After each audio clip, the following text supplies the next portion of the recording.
A veteran guard spoke up after 20 years, what he found inside a US prison. Subscribe now, before the truth locks itself away. Like this video if you're ready to step inside a place built to hide mistakes, and comment if you think you'd notice what everyone else ignored. The guard with 20 years of secrets, his most unsettling report. The incident report was time-stamped 2:17 a.m., but it wasn't filed until sunrise. That delay alone was enough to raise alarms. At North Ridge Correctional Facility, reports were logged immediately, especially when an inmate failed to return from count. The missing man wasn't violent, wasn't high risk, and hadn't caused trouble in months, which made his absence more disturbing. Officer Samuel Hargreaves stood in the control corridor with a pen he hadn't realized he was gripping too tightly. 20 years on the job had trained him to notice what didn't belong. A door held a fraction too long, a glance exchanged at the wrong moment, a routine that suddenly felt rehearsed. He'd written thousands of reports over the years. This one felt different. He could feel it pressing against his chest. The cameras showed the inmate, Leon Price, moving exactly where he was supposed to move. Cell to shower. Shower to recreation. Recreation to count. The footage ended with Price stepping into line, his head dipping in a gesture that meant nothing to most people. To Hargreaves, it meant everything. That nod, he said quietly to the supervisor beside him. That wasn't acknowledgement. That was a signal. The supervisor frowned. A signal for what? Hargreaves didn't answer right away. He watched the screen again. The nod. The pause. 3 other inmates shifting their weight in sequence, subtle enough to be missed if you weren't looking for it. Movement, he said finally. Timing. By 3 a.m., the search teams were out. North Ridge locked down, its concrete arteries pulsing with radios and boots. They found Price in the library stairwell, conscious, shaken, insisting he'd gone exactly where he'd been told. He hadn't wandered. He hadn't tried to run. He'd followed instructions. Who told you? Asked Internal Affairs investigator Mara Ellison later that morning. Price stared at the table. I don't know their names, he said. You don't need names. Ellison turned to Hargreaves. You filed the report, she said. You flagged this as coordinated. Hargreaves nodded. His eyes were rimmed with red, not from lack of sleep but from the weight of memory. I've seen this before, he said. Not like this. Smaller. Pieces. This time it's cleaner. Ellison leaned back. Explain. Contraband doesn't move by accident, Hargreaves said. It moves because people make space for it. You don't see the handoff. You see the choreography around it. He took a breath and continued. Over the past 6 months, I've logged anomalies. Nothing that triggers alarms on its own. An inmate stepping into a blind spot for 3 seconds longer than usual. A guard reassigned at the last minute, always to the same tier. Commissary shortages that don't match inventory. Ellison flipped through her notes. You're saying this has been happening for years? Hargreaves hesitated. I'm saying I should have spoken up sooner. That was the part that hurt the most. Hargreaves had built a reputation on restraint. He didn't cry wolf. He didn't chase ghosts. He waited for patterns to harden before calling them real. North Ridge had rewarded him for it. Commendations, steady shifts, trust. Trust, he realized now, was the perfect cover. Ellison authorized a quiet review. No raids. No alerts. They watched. They logged. Hargreaves walked the tiers with the same calm he always had, counting steps, watching hands. He noticed how certain inmates never spoke directly to one another, how information moved sideways instead of forward. He noticed a guard, newer, eager, who always seemed to be in the right place at the right time. Routine, the guard said when asked. Hargreaves smiled thinly. Routine was a story people told when they didn't want to explain luck. By the end of the week, the pattern sharpened. A relay formed, not of people, but of moments. A book cart delayed just long enough. A door unlocked a second early. A nod. The pause. Something passed without ever being seen. Ellison confronted Hargreaves in the records room late one night. You're sure? She asked. If we move and you're wrong. I'm not wrong, he said. I've been wrong before. This isn't that. They pulled the footage from a random Tuesday. Nothing special, no incidents logged. Hargreaves pointed. "There?" he said. "Freeze it." Ellison did. On the screen, an inmate adjusted his sleeve as he passed a guard. Nothing fell. Nothing changed hands. "Enhance the audio," Hargreaves said. They listened again. Beneath the hum of lights and distant voices, a soft tap echoed, metal against metal, once. A sound that meant nothing on its own. "Play the next camera," Hargreaves said. The feed switched. Another tap. Same rhythm. Same interval. Ellison's expression tightened. "It's a chain. It's a system," Hargreaves corrected. "And it's been running longer than anyone wants to admit." The report he finally submitted was 12 pages long. Precise. Unemotional. It named no suspects outright. It didn't have to. It mapped behavior instead of blame, timing instead of accusation. It ended with a single recommendation: immediate containment of Tier C pending full audit. The warden read it twice. Then a third time. "What happens if this goes public?" he asked. Hargreaves met his eyes. "What happens if it doesn't?" The decision came down quietly. Too quietly. That night, Tier C went dark for exactly 30 seconds. Long enough for someone to move, long enough for a message to be sent without words. When the lights returned, Hargreaves found a folded note on his locker. No threats. No names. Just 4 words written carefully. "You see too much." And for the first time in 20 years, Officer Samuel Hargreaves wondered if noticing everything had finally put him in danger. Patterns don't stay quiet. The note stayed in Hargreaves's pocket longer than it should have. He didn't show it to anyone at first. Not to the warden. Not to Internal Affairs. After 20 years, he knew the difference between a threat meant to scare and a warning meant to measure. This felt like the latter. "You see too much." It wasn't anger. It was awareness. Northridge didn't change overnight. That was the point. Systems like this survived by pretending nothing had happened. Tier C reopened with new shift rotations and a memo about temporary technical issues. Guards joked about the blackout. Inmates adjusted, just enough to look normal again. To everyone else, the prison exhaled. Hargreaves did not. He started writing everything down, on paper, not in the system. Glances. Who stopped talking when he entered a tier? Who suddenly asked to be reassigned away from him? The relay was still there, but it was adapting, slipping into quieter spaces. Mara Ellison called him into a side office 3 days later. The blinds were half drawn, the room smelling faintly of old coffee and toner. "I read your report again," she said. "Someone leaked the recommendation." Hargreaves felt the words settle. "To who?"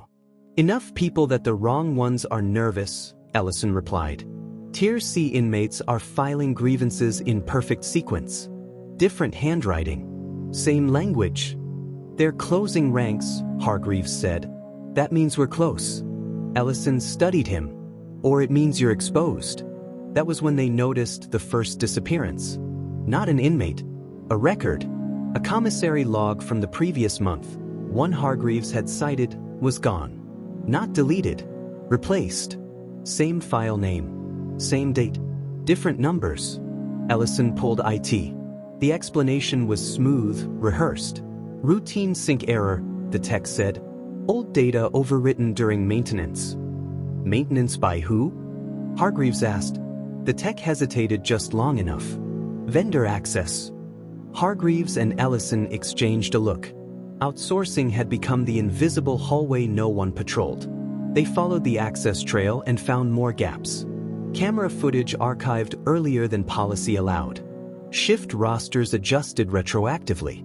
Nothing dramatic. Nothing that triggered alarms. Just enough erosion to blur cause and effect. That night, Hargreaves stayed late, sitting in the control room with the lights dimmed, watching feeds no one else bothered with. He focused on spaces between events. The seconds before doors closed. The moments after counts cleared. Patterns lived there. At 1:43 a.m., he saw it. An inmate paused at the water fountain on Tier C. Another walked past, tapping the metal rim twice with his knuckle. A guard, newer, eager, cleared his throat and stepped aside. The inmate leaned in, drank, and straightened. Nothing changed hands. But 3 minutes later, in a different wing, an inmate produced a phone during a cell search, one no one could explain getting inside. Ellison authorized a controlled sweep the next morning. No announcements. No show of force. They focused on movement, not possession. Who was where and why? The sweep triggered something Hargreaves hadn't expected. A guard named Tyler Matson didn't show up for his shift. Matson had been on Tier C rotations for 6 weeks. Reliable, friendly, quietly ambitious. His locker was empty. His radio turned in. His resignation emailed at 5:12 a.m., citing personal reasons. Too clean. Ellison tracked him down by noon. He'd taken a job out of state. Already left. Coincidence, she asked. Hargreaves shook his head. He was a runner, not the architect. They dug deeper. The relay wasn't just moving contraband. It was moving people, shifting them into place, easing them out when heat rose. Guards, clerks, anyone who could open a door without being seen. Ellison escalated. State oversight was notified. Quietly, that was when the pressure turned personal. Hargreaves's car alarm went off twice in one night. Nothing stolen, just disruption. His house phone rang after midnight, silent on the other end. At work, inmates he'd never interacted with suddenly knew his name. "You okay, Sam?" one asked casually as he passed. Hargreaves reported everything. It went into a file labeled potential intimidation. The label felt inadequate. Ellison met him in the parking lot after a long shift. "We need to pull you back," she said. "At least temporarily." Hargreaves stared at the prison walls. "If I step away now, they'll erase what we've seen." "They already are," Ellison said gently. "And they're watching you." That night, the unsettling report arrived on Ellison's desk. An anonymous submission. No sender. No metadata. Just a scanned page from a logbook Hargreaves recognized instantly, his own handwriting, from years ago. A minor note about an unexplained delay in the laundry detail. One he dismissed at the time as coincidence. Attached was a recent photo. The same location. The same delay. The same pattern. Ellison found Hargreaves in the break room, staring at a blank wall. "They've been tracking you," she said quietly. "Not just now. For years." Hargreaves closed his eyes. "Then this didn't start with Tier C." "No," Ellison agreed. "It started when someone realized you were the only one patient enough to see it. They prepared warrants. They scheduled interviews. The net tightened. And then, just before dawn, the most dangerous thing happened. The relay went silent. No signals. No slips. No mistakes. Which meant only one thing. They knew exactly how close the investigation was, and they were about to make a move that wouldn't leave a pattern behind. Silence inside a prison was never a good sign. When the relay stopped, North Ridge felt hollow, like a body holding its breath. The tiers ran clean. Counts reconciled without delay. Cameras showed nothing but routine. Even the inmates who had once moved with careful intention now looked bored, detached, compliant. To anyone skimming reports, the crisis had passed. To Samuel Hargreaves, it meant the opposite. "They're done signaling," he told Mara Ellison as they stood in the control room, the blue glow of monitors washing their faces. "Which means they've moved the center." Ellison nodded. "Or they're about to burn it." They had warrants ready, limited, targeted, designed to keep the net tight. The problem was time. Every hour that passed gave the system a chance to correct itself, to sand down the edges of evidence until everything looked like coincidence again. At 4:09 a.m., the call came from medical. An inmate had collapsed in Tier C, nonviolent. No history. No obvious cause. By the time Ellison and Hargreaves arrived, the man was stable but shaken. He stared at the ceiling, lips trembling. "I wasn't supposed to talk," he whispered. "They said the count was over." "Who said?"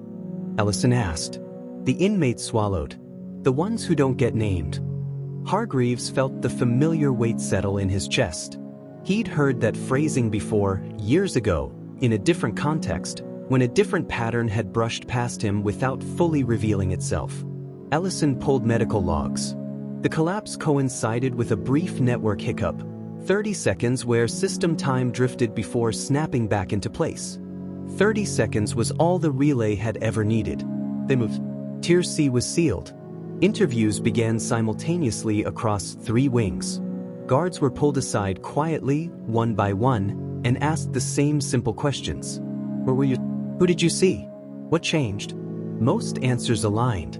One did not. A senior clerk named Denise Rowan hesitated when asked about archival access.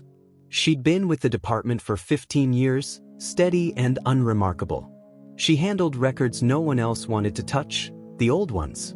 The paper ones. The ones that didn't live comfortably inside modern systems. I follow procedure, she said, eyes fixed on the table. Ellison slid a folder across to her. Then you won't mind explaining this.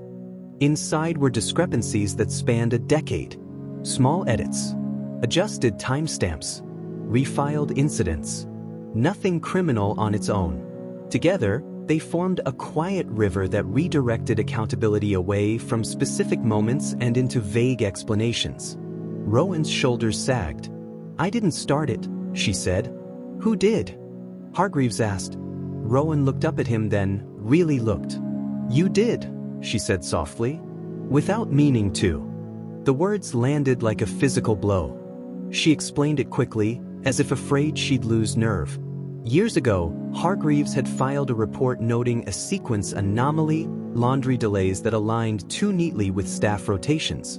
The report went nowhere, but it showed someone how to think, how to move attention without attracting it, how to use patience as camouflage. They realized you weren't reckless, Rowan said, so they built something that counted on that, on people like you. The relay wasn't owned by a gang. It wasn't run by a single corrupt official. It was an understanding, a shared technique passed quietly between those who benefited from smoother days and fewer questions. Contraband moved, but so did favors. So did careers. So did blame.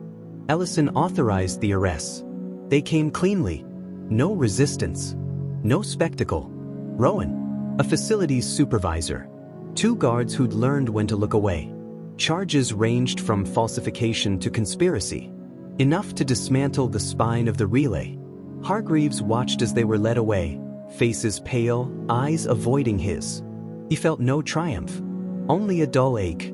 The warden called it a victory in the press briefing. Reforms were announced. Oversight promised. The words sounded familiar. That evening, Hargreaves submitted his final report. It was longer than any he'd written before. It documented not just what happened, but how it had been allowed to happen. How systems trained people to trust patterns instead of interrogating them, how experience could become a blindfold if left unchallenged. He cited his own failures. Named them plainly. He retired 2 weeks later. On his last day, Ellison walked him to the gate. You did the right thing, she said. Hargreaves nodded. Eventually, months passed. Northridge settled into its new routines. The relay did not return, not in the same shape. But Hargreaves knew better than to believe systems learned lessons permanently. They learned them temporarily until pressure rebuilt.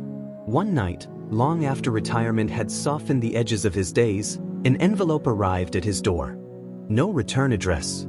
Inside was a single page. A photocopy of his last report.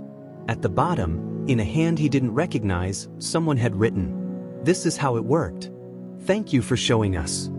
Hargreaves sat at his kitchen table until the sky lightened, the weight of it pressing down. He understood then what had unsettled him most, not that the relay had existed, but that it had been intelligent, adaptive, capable of learning from exposure. He folded the page carefully and placed it back in the envelope. Somewhere, in some facility he'd never worked, someone was noticing a pause that lasted a second too long. A nod that meant more than it should. A report that didn't feel right in the hands. If this story unsettled you, it should. Because the most dangerous systems aren't the ones that break rules. They're the ones that perfect them. And if you're not ready to miss what hides in plain sight, you're not ready for the next one. Hit subscribe so you don't.